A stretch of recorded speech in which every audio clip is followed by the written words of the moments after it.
Eu te convido a abrir a sua Bíblia no Evangelho de Mateus, capítulo de número 6. Evangelho de Mateus, capítulo de número 6. Obrigado, meu irmão. Aleluia.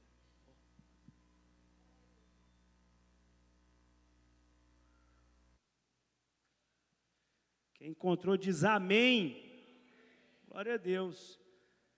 Então vamos ler a palavra do Senhor, Mateus, capítulo de número 6, versículo 5 em diante, que diz assim: E quando vocês orarem, não seja como os hipócritas, eles gostam de ficar orando em pé na sinagoga e nas esquinas, a fim de serem vistos pelos outros. Eu lhes asseguro que eles já receberam sua recompensa. Mas quando vocês orar, vá para o seu quarto, feche a porta e ore a seu pai que está em secreto. Então seu pai que vem em secreto o recompensará. E quando orarem, não fiquem sempre repetindo as mesmas coisas, como fazem os pagãos. Eles pensam que por muito falarem, serão ouvidos. Não sejam iguais a eles, porque o seu Pai sabe do que vocês precisam, antes mesmo de o pedirem. Aí Jesus está contando sobre oração. Lucas, ele vai escrever algo que não está aqui em Mateus, que quando Jesus estava ali falando com os seus discípulos, um deles chega para ele e pergunta: Senhor, ensina-nos a orar, como João ensinou aos seus discípulos.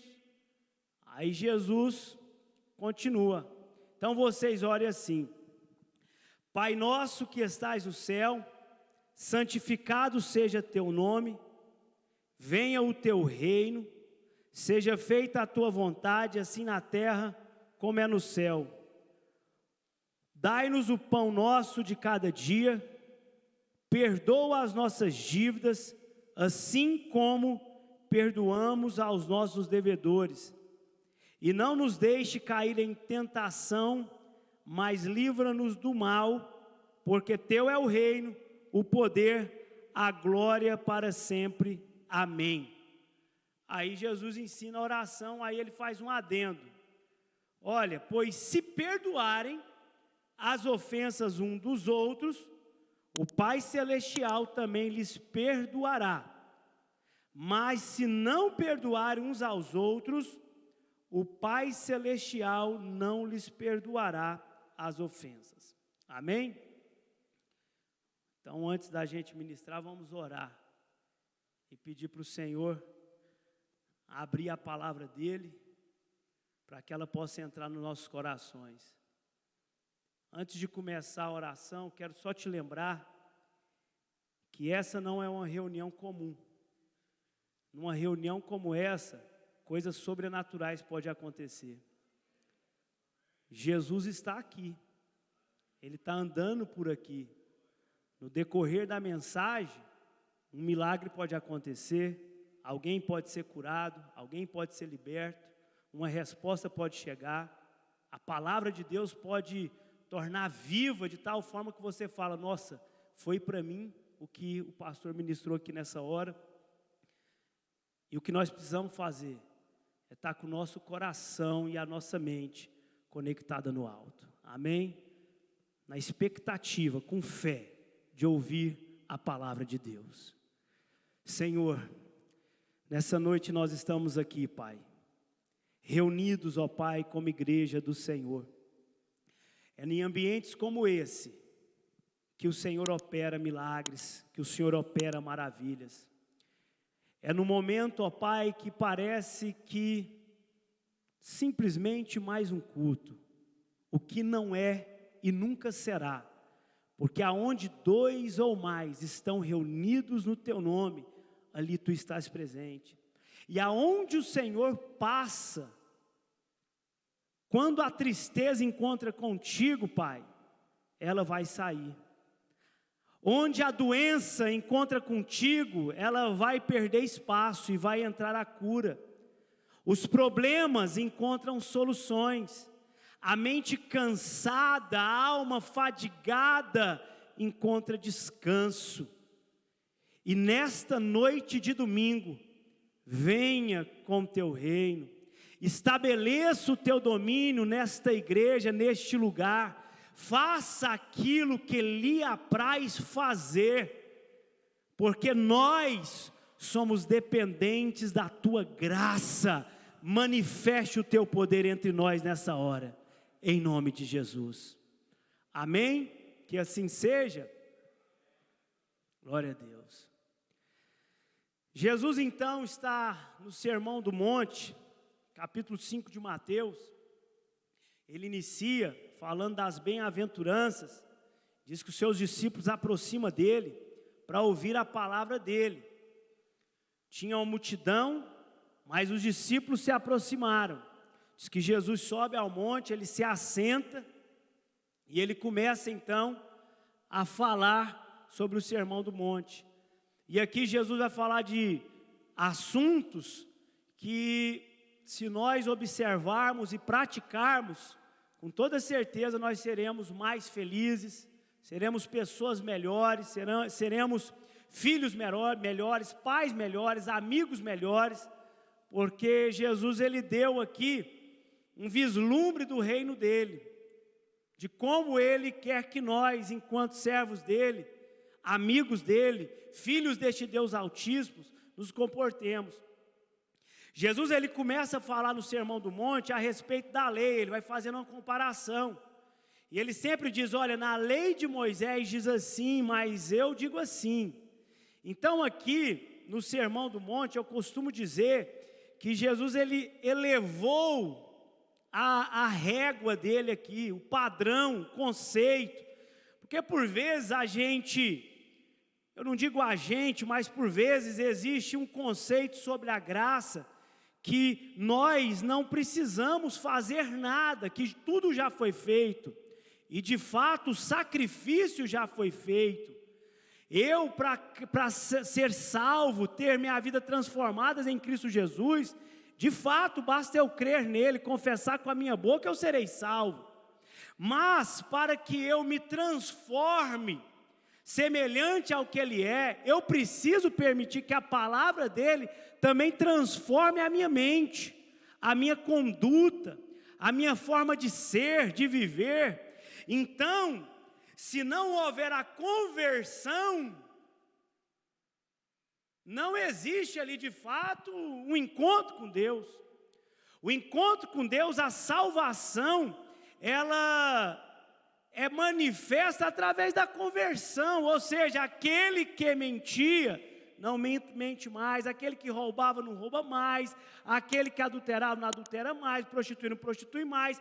Eu estava indo nessa direção até eu encontrar com Jesus, aí eu aceitei ele, e o Espírito Santo me mostrou o caminho correto a seguir, e aí teve uma conversão na minha vida.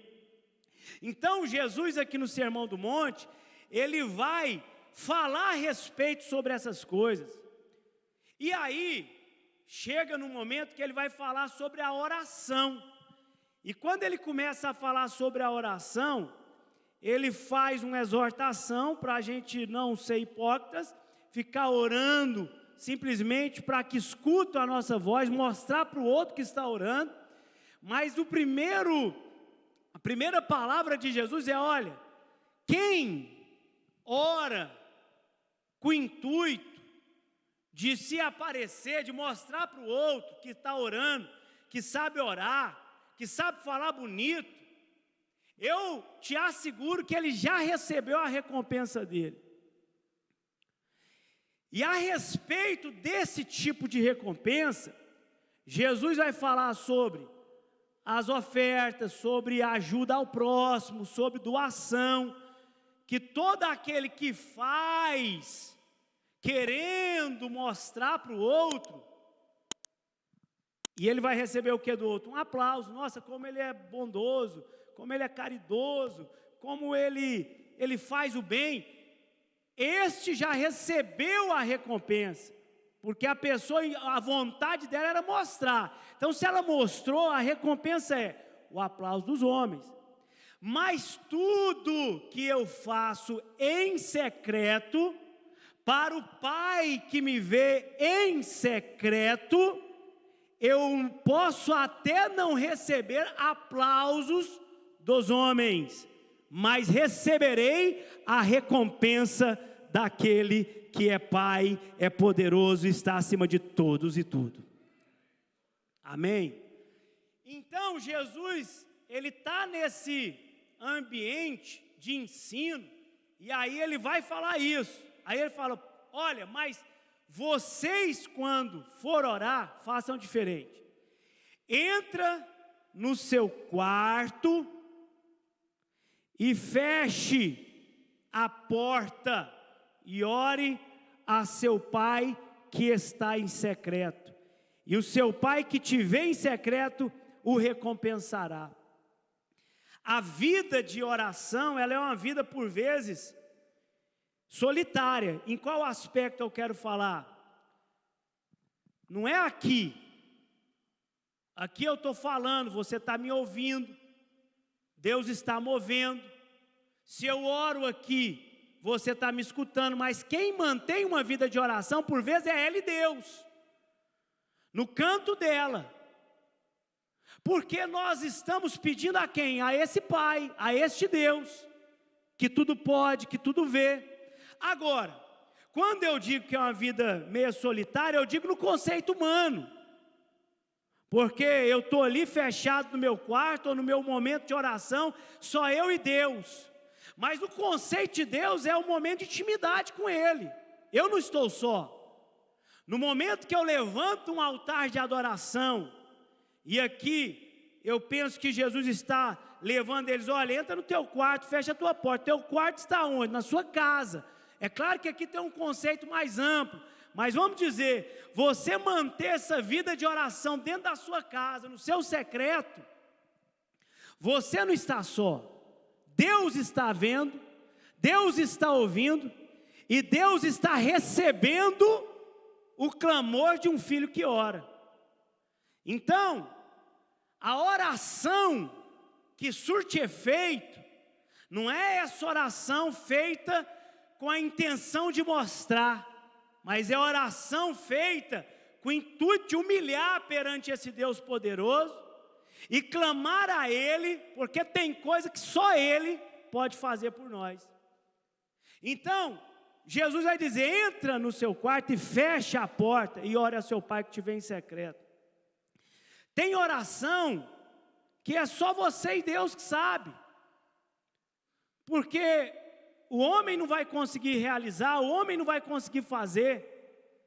Tem oração que é íntima, é coisa que só você vai falar, às vezes nem sua esposa sabe, nem seu esposo sabe, mas é você e Deus. E é essa oração que o Pai ouve, e que o Pai vai te recompensar. E qual que é uma das principais recompensas da oração? Quando você entra na presença de Deus, por vezes abatido, angustiado, às vezes confuso, preocupado com determinadas coisas, a oração, ela tem um poder de, ao término dela, uma oração feita com sinceridade, a gente alcançar paz. A gente entra no quarto da oração, é guerra lá fora, está acontecendo coisas que você não controla.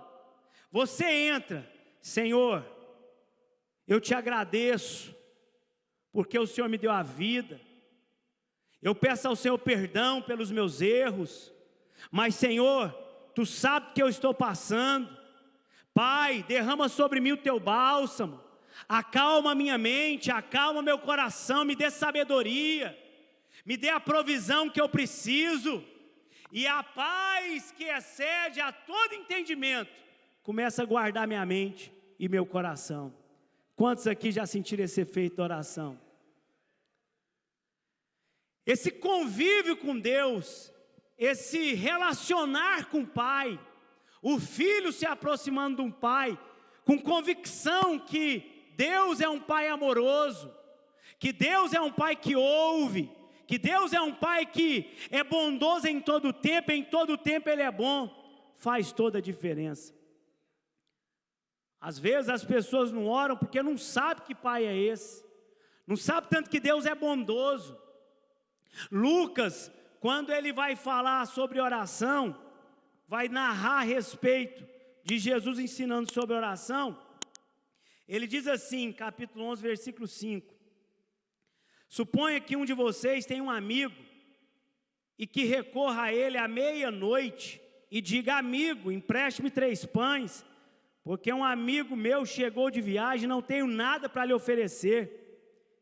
E o que estiver dentro, responda: não me incomode, a porta já está fechada, eu e meus filhos já estamos deitados, não posso me levantar e lhe dar o que me pede.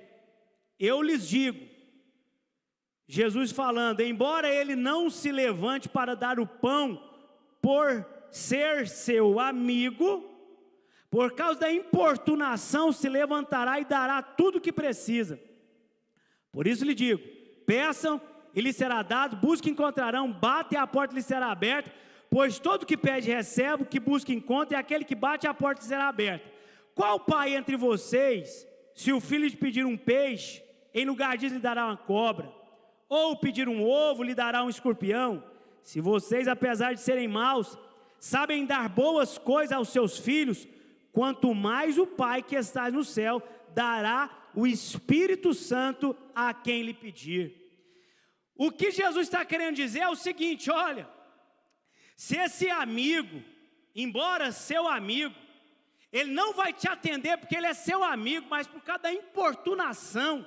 Se esse pai que tem um filho, embora sendo mau, não vai dar coisa ruim para um filho que lhe pede, ele não está comparando Deus como um amigo ruim ou um pai mau. Ele está querendo dizer que, embora esses homens, sendo mau, um por conta da importunação vai dar o que concede, o outro ele é mau, mas ele é pai, vai dar o que o filho pede, quanto mais o bom Pai que estás no céu, Ele só não vai te ouvir, quanto vai responder conforme a sua vontade para a nossa vida, e a vontade dEle é boa, é agradável e é perfeita. Por isso nós precisamos nos aproximar de Deus consciente.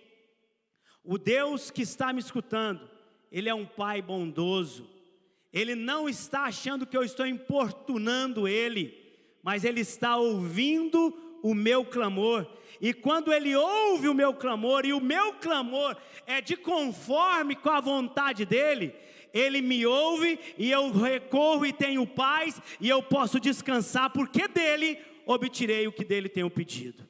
Amém? Aí, Jesus vai dizer, olha, então, não seja como os pagãos, que fica repetindo as mesmas coisas, achando que pelo muito falar, eles serão ouvidos.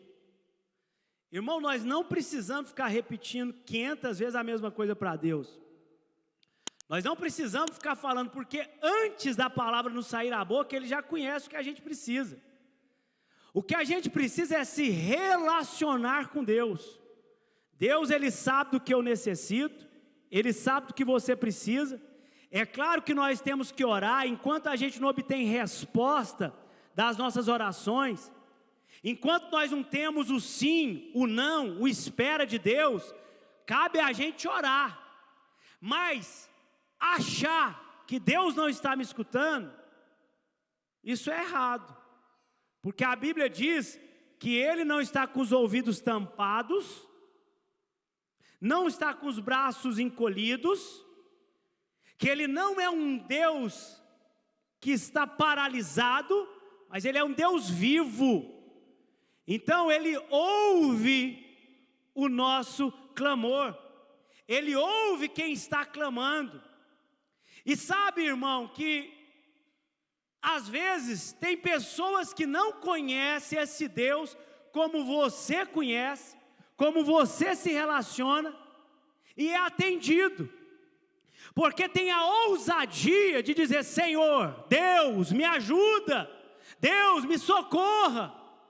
Eu já contei aqui um testemunho de um cliente meu, que embora não sendo cristão, ele acredita em Deus, e ele diz que Deus é a força do trabalho, fez dele o que ele é.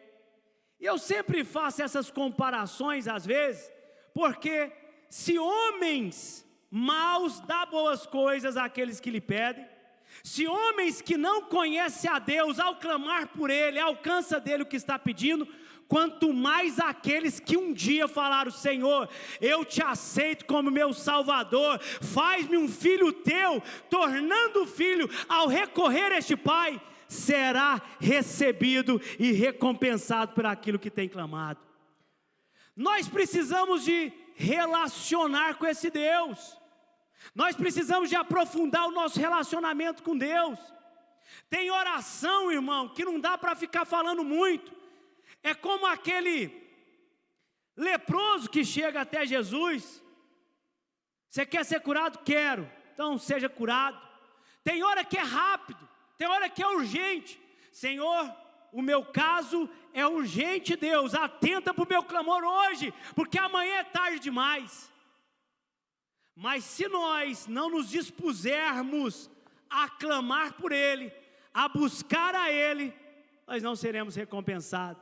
Se a nossa oração for com o intuito de que o outro me ouça, a nossa recompensa estará no outro ter me ouvido. Mas se a nossa oração for feita com a intenção correta, aquele que me vê em secreto, dele eu receberei a recompensa que eu preciso. Aí os discípulos confusos perguntam: então como eu devo orar, Senhor?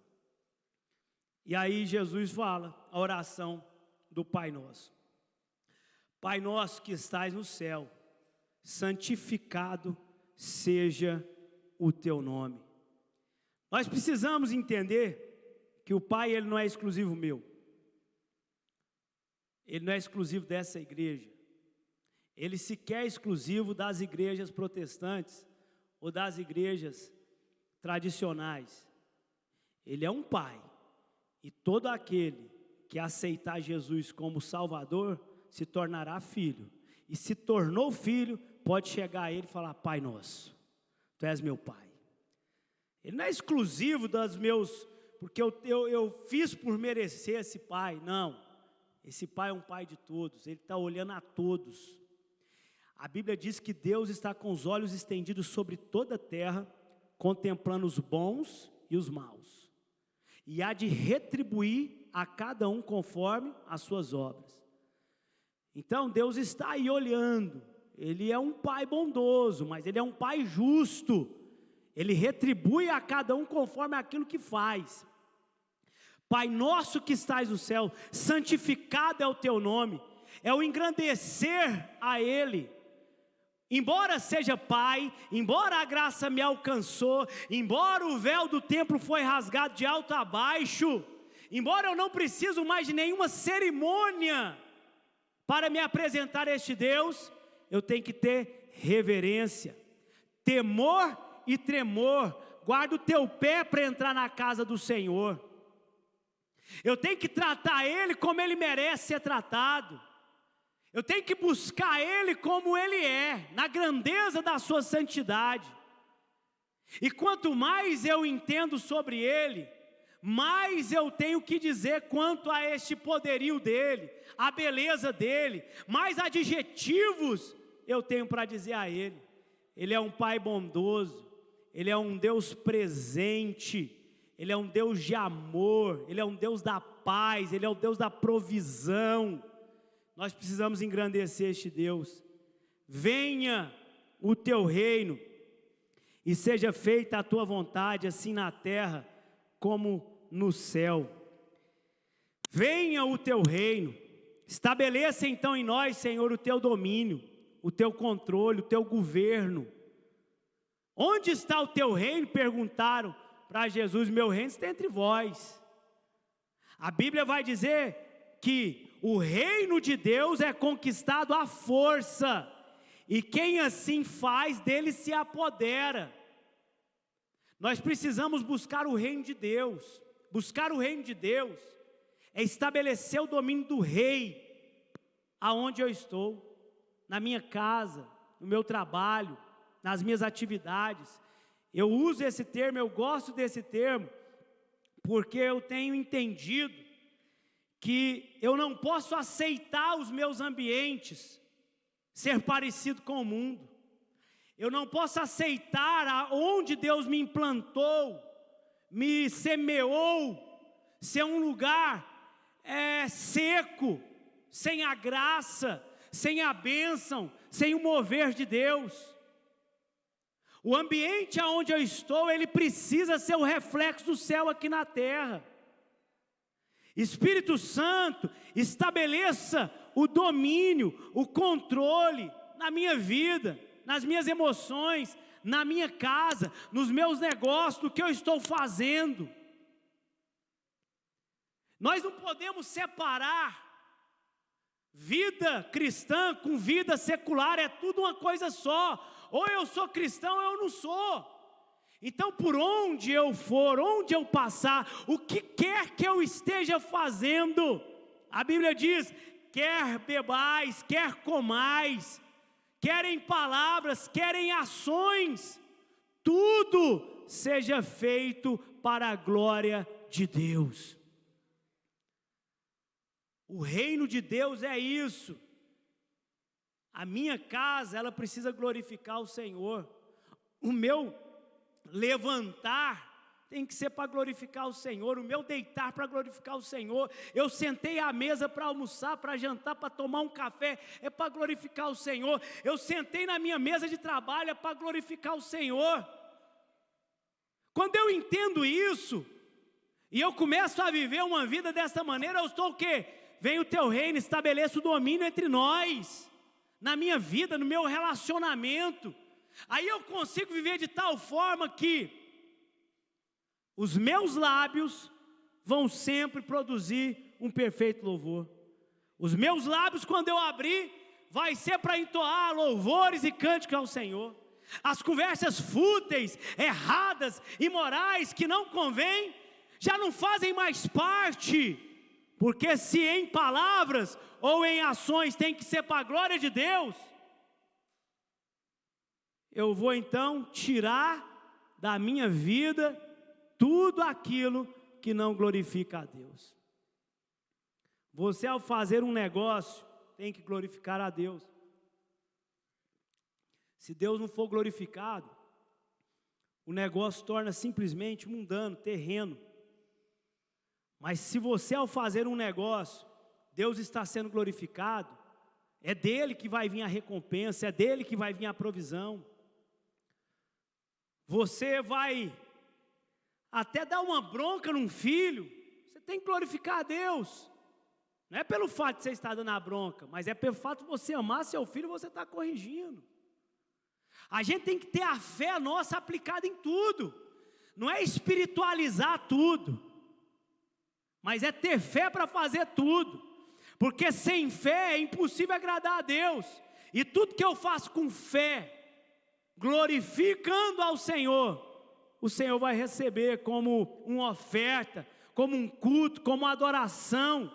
Então a nossa vida tem que ser assim. Venha o teu reino, estabeleça o teu domínio entre nós, seja feita a tua vontade aqui na terra como é no céu. Irmãos, talvez eu não consiga expressar o que esse versículo é para mim, mas o Espírito Santo, ele vai aprofundar isso no seu ser, no seu coração. Mas eu levo tão a sério essa palavra aqui: seja feita a tua vontade assim na terra como é no céu. Eu recuso, irmão, aceitar uma vida medíocre. Quando eu digo medíocre, me entenda, estou dizendo ela apartada das guerras, das lutas, das dificuldades, das provações que a vida por vezes tem. Mas é aquela vida que nada acontece, que fruto nenhum dá. Se nós somos comparados à árvore, E se nós não estamos dando fruto, tem algo errado. Porque todo aquele que está enxertado na videira verdadeira, que é Cristo Jesus, vai dar muito fruto. Jesus vai dizer: olha, eu quero que vocês dêem muito fruto para a glória de meu Pai, não é pouco não. Eu não quero que você seja uma árvore de um fruto não, eu quero que você seja uma árvore de muito fruto. Então, Senhor, seja feita a tua vontade, aqui na terra, como é no céu. No céu, irmão, não tem doença. Nunca ouvi falar que tem no céu uma enfermidade. No céu não tem morte. No céu não tem miséria. No céu não tem pobreza. No céu não tem nada disso. No céu reina a perfeição. E talvez as nossas crenças, que por vezes nos limita, nos impede de acreditar no poder dessa palavra, e nos acaba por fazer aceitar a terra ao invés do céu. É Jesus que está falando: olha, vocês vão orar assim, e seja feita a tua vontade, Pai, aqui na terra, como é no céu. Então, toda vez que eu estou passando por algo que é recorrente da terra, e que é normal passar na terra, mas que se eu continuar a passar, isso vai me prejudicar, eu recorro a este Pai que está no céu e digo: Senhor, faça a tua vontade, aqui em casa, como é no céu, lá na minha empresa, como é no céu, na minha saúde, como é no céu, na saúde dos meus filhos, como é no céu. Eu oro, meu irmão, nesse aspecto, porque eu não sirvo um Deus pequeno, eu sirvo um Deus grande, poderoso, que está vivo, e quando Ele olha para mim, Ele tem bons pensamentos ao meu respeito. E se Ele pensa o bem a respeito de mim, eu vou buscar insistentemente a vontade dEle, para que ela seja realizada aqui na terra, como é no céu. Sabe por quê?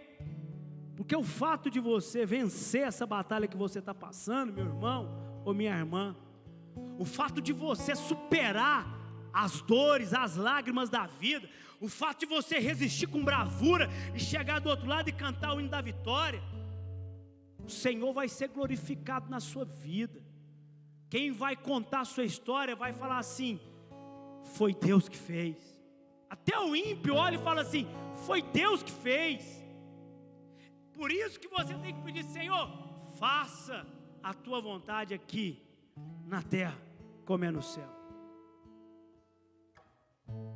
As provações da vida, elas fazem parte, e a Bíblia fala o porquê que ela faz parte, que a provação, ela aperfeiçoa o nosso caráter.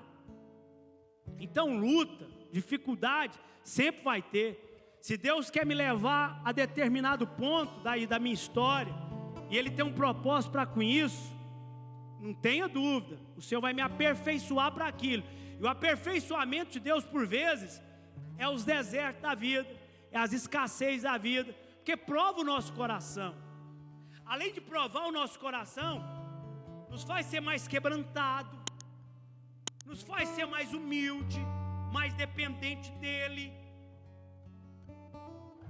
E aí, se eu persevero em meio à provação, eu vou ser aperfeiçoado, para não ser faltoso em nada daquilo que o Senhor quer de mim, requer de mim, está me levando a fazer.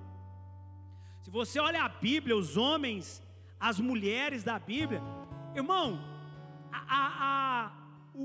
o pódio do momento que chega na história deles é um capítulo pequeno.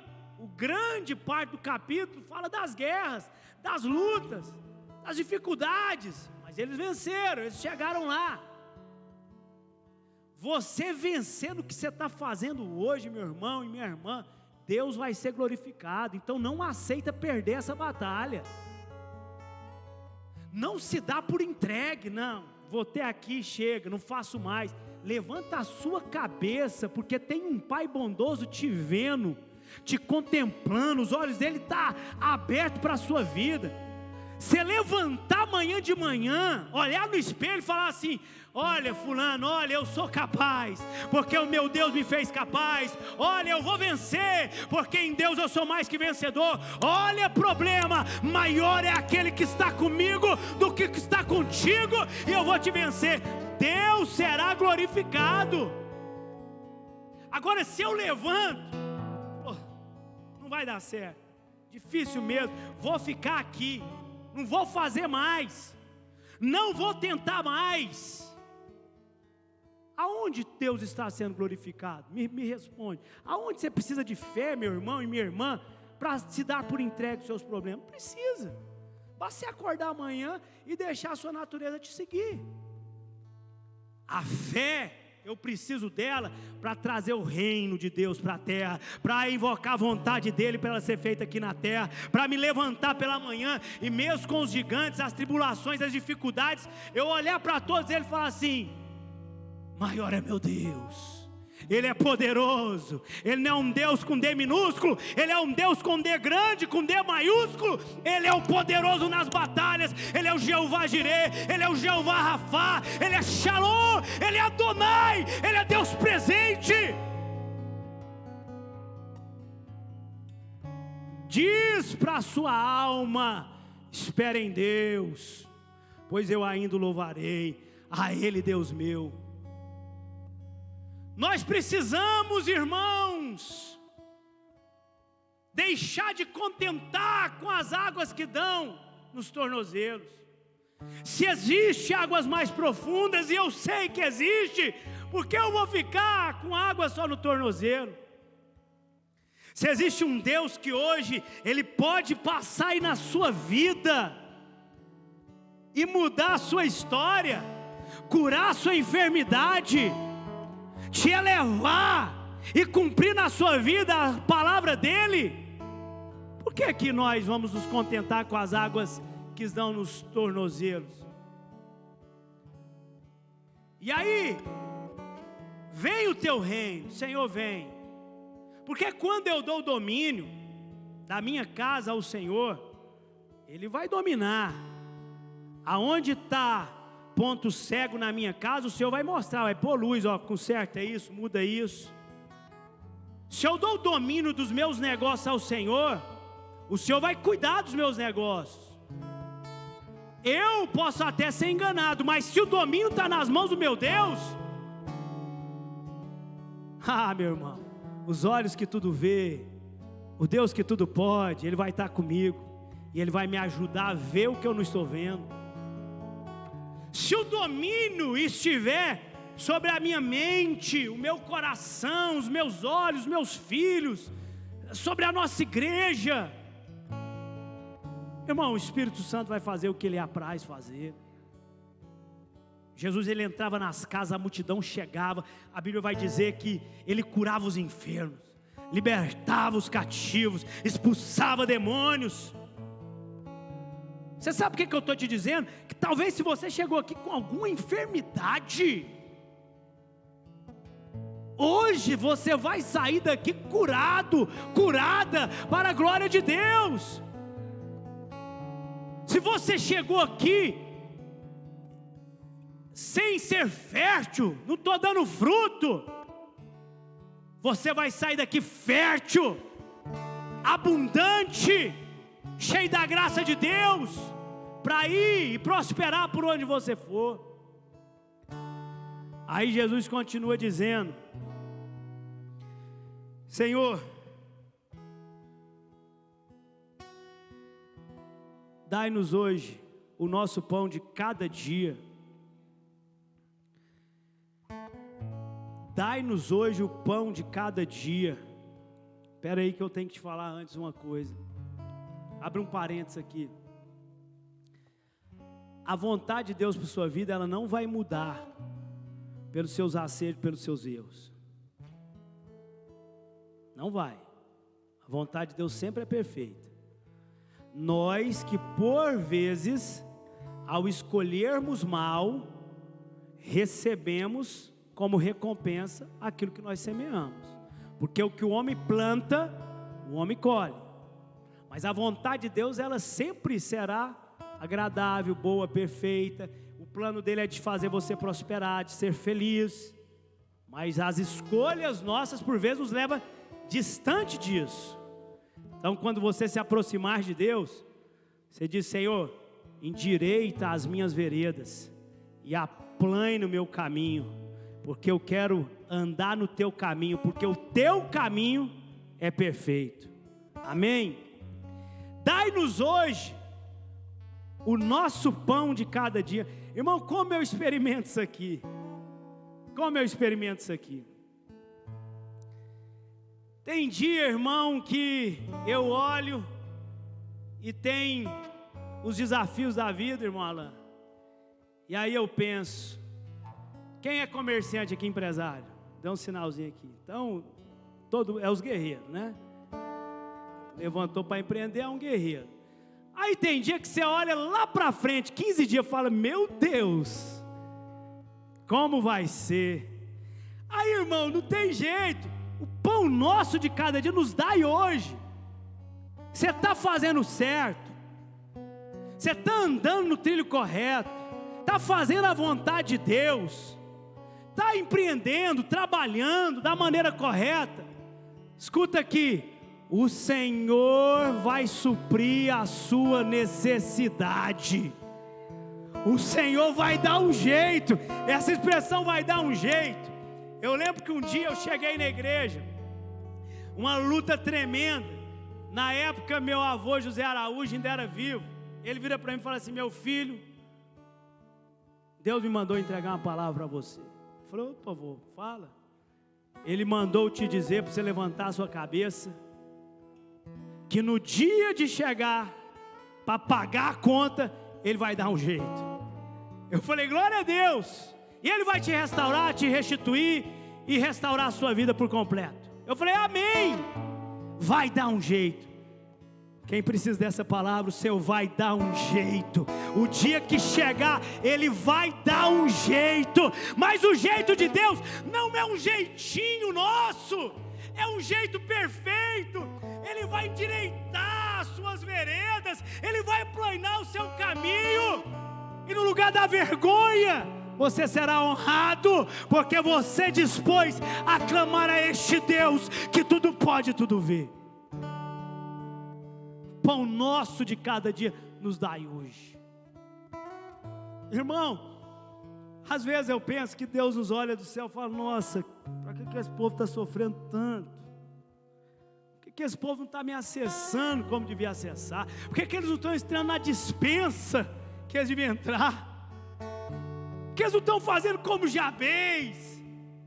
Jabez já nasce com um estigma de o filho que deu a dor à mãe.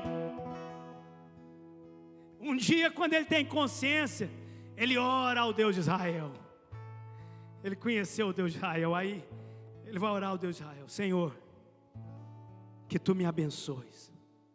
Mas, Senhor, me abençoa muito. Abençoa pouco não, muito. Alarga as minhas fronteiras. Senhor, abre meu espaço, e que a Tua mão esteja sobre mim, me guiando, me livrando do mal e de tudo aquilo que possa me trazer aflição. E o Senhor ouviu a oração de Jabez, e a história dele começa. E Jabez foi o mais ilustre entre seus irmãos. Irmão, nós temos que ousar orar, não uma oração também medíocre. Às vezes as nossas crenças nos impedem de acessar esse Deus generoso, extravagante, que faz muito além do que você pede. Não, Senhor, pagando aquela conta, dou-me por satisfeito. Aí paga a conta, mês seguinte tem uma maior. O Senhor, Ele é abundante. O Senhor não é um Deus que remenda as coisas, Ele é um Deus de vida nova. Ele é um Deus do vinho novo. Então, quando você entrar na presença deste Deus, peça para Ele, na mesma força que Ele tem para te entregar, porque Ele é um Deus generoso, Ele é um Deus bondoso, que no meu conceito e no conceito que a Bíblia me mostra, Ele faz muito além daquilo que eu peço, daquilo que eu espero, daquilo que Ele sonha, através do poder dEle que é operado em nós. Senhor, dai-me hoje o pão, o suprimento, a provisão que eu preciso. Você não vai ser envergonhado, você não vai ser envergonhada. A mão do Senhor está sobre a igreja dele. Perdoa, Senhor, as nossas dívidas, assim como perdoamos os nossos devedores. O perdão é inerente à vida cristã. É uma via de mão dupla. Tem dia que eu estou pedindo perdão, tem dia que alguém está pedindo perdão, mas como cristão, nós precisamos entender que nós não podemos guardar mágoa no nosso coração. Primeiro eu tenho que entender o seguinte, que Tiago vai dizer que os homens tropeçam em diversas coisas, cada um tropeça. Você é bom em 10 coisas, mas às vezes você é ruim em uma. E essa uma às vezes te derruba. E eu sei o que eu sou ruim, você sabe que você é ruim. Eu sei aonde eu estou precisando ser aperfeiçoado, e você sabe também onde você está precisando ser aperfeiçoado. Tem gente que é bom demais, mas é bruto. Não aguenta uma afronta, já vai logo com os 2 pés no peito. Não tem crente raivoso? Tem até um memezinho na internet aí que um briga com o outro, aí fala assim: você é crente? Sou crente, mas meu facão não é não. Não tem? Vocês já viram isso? Então tem aquele crente bruto, que não aguenta. Ele vai ser sempre provado nessa hora, até ficar mansinho, até ficar humilde, até aguentar. Então, nós temos o lado, às vezes, nosso difícil, e que nós precisamos diariamente chegar a Ele e falar: Senhor, perdoa os meus pecados. E eu gosto da oração de Davi, que Davi, ele já chega querendo resolver tudo com Deus. Senhor, perdoa os pecados que eu lembro e os que eu já me esqueci, que os que eu não lembro mais não recaia sobre mim a culpa. Me perdoa mais, que nenhum e nem outro venha me dominar. Irmão, nós precisamos chegar a Deus entendendo que tem pecado que você passou batido. Tem pecado que eu passei batido, especialmente na época da nossa ignorância, que a gente não reconhecia. Mas a Bíblia nos ensina a chegar perante Ele: Senhor, me perdoa. Me perdoa dos pecados da minha juventude, me perdoa dos erros que eu cometi lá atrás. Senhor, às vezes eu cometi um erro com alguém lá atrás e não resolvi, eu nem me lembro mais. Senhor, me perdoa dos pecados que eu cometi horas atrás. E se existe algo específico que você lembra e que você sabe que você errou, abra a boca, verbaliza para Deus: Senhor, eu errei aqui, fazendo isso, vendo isso, agindo assim, omitindo aqui. Fala com Deus. Mas aí Jesus vai falar: olha, assim como temos perdoado quem tem nos ofendido.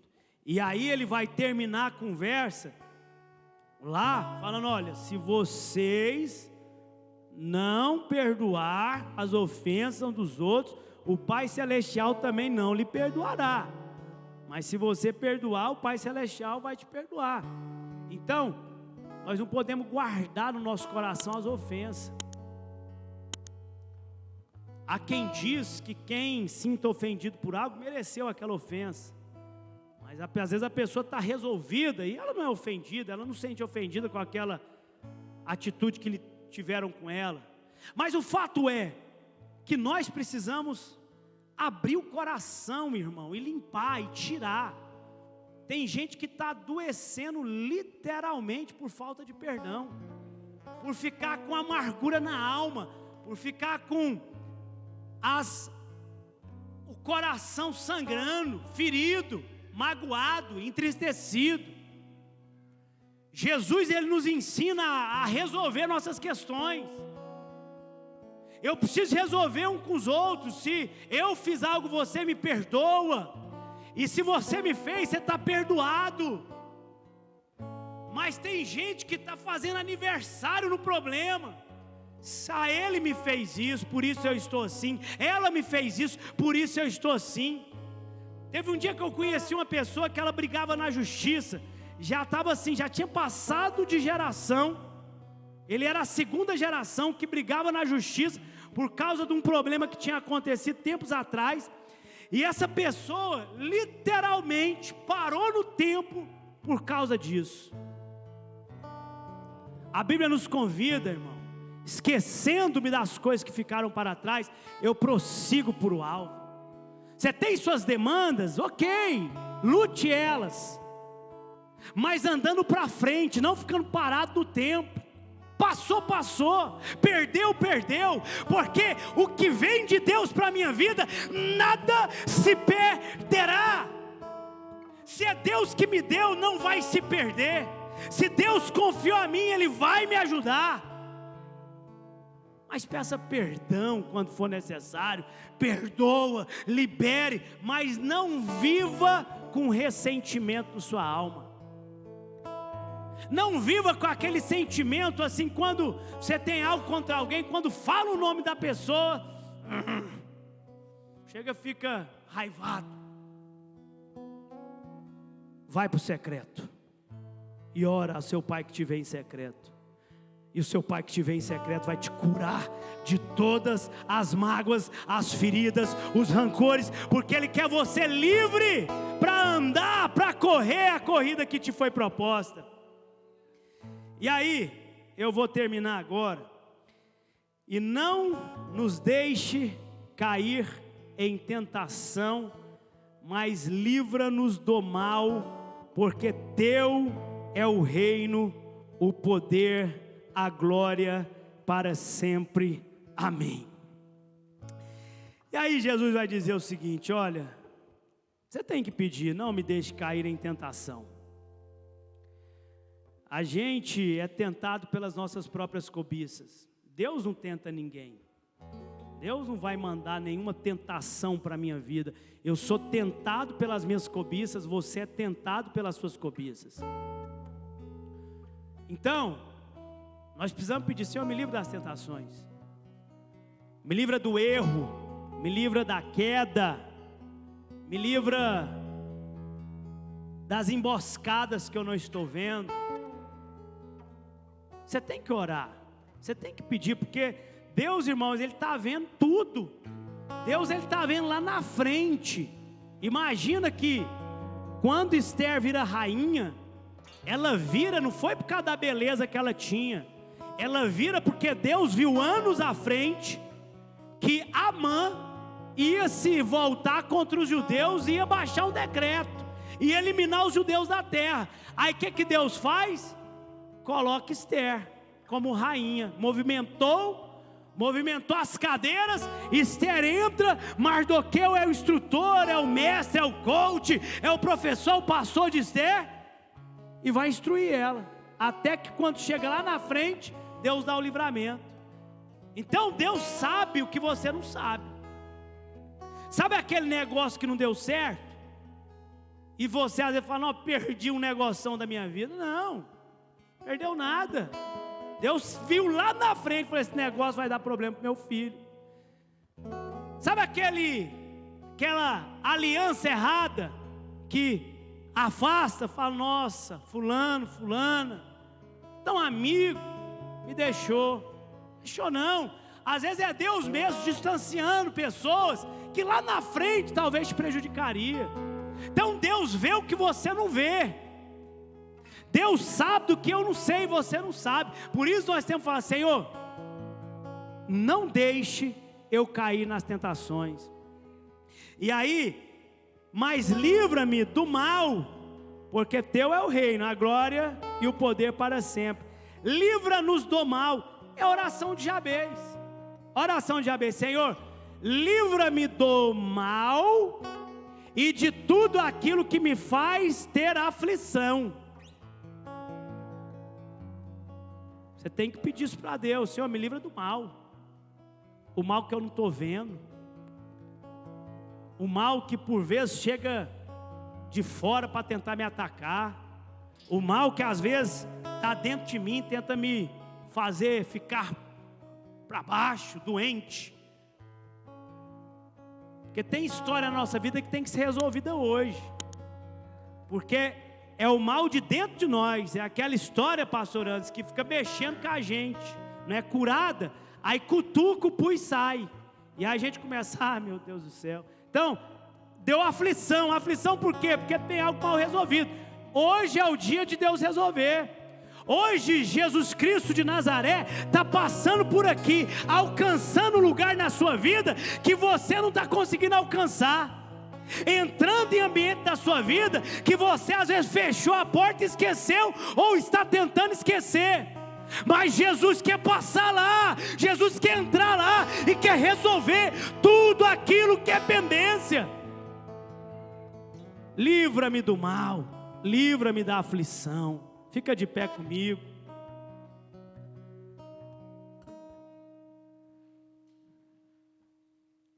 Jesus, Ele está aqui, e nós precisamos nessa noite clamar por Ele, orar a Ele, chamar a atenção dEle, porque Ele é poderoso para fazer infinitamente mais do que eu preciso, do que eu estou pedindo, através do poder dEle que é manifesto em nós. O Senhor vai estabelecer em nós o reino dEle, o domínio dEle, vai agir em nós de forma poderosa nessa noite. Aquilo que está fora do lugar, hoje pode voltar ao lugar certo. Amém. Irmão, a vontade dEle nesta hora é fazer proezas e milagres na nossa vida. E eu te convido nessa hora a terminarmos este culto em adoração. Você vai sair daqui hoje com a certeza: meu Pai me ouviu, meu Pai entrou com providência na minha vida, meu Pai mudou a minha história. Eu ouso dizer, na fé em Jesus, que tem problemas na sua vida que serão solucionados agora, de imediato, em nome de Jesus. Amém. Amanhã, quando você acordar e for para a batalha, você vai falar assim: onde que estavam aqueles que estavam contra mim? Aonde que estavam os meus acusadores? Aonde que estava o exército que se levantou contra mim? Haverá só os despojos, porque o Senhor enviou os anjos a pelejar em teu favor.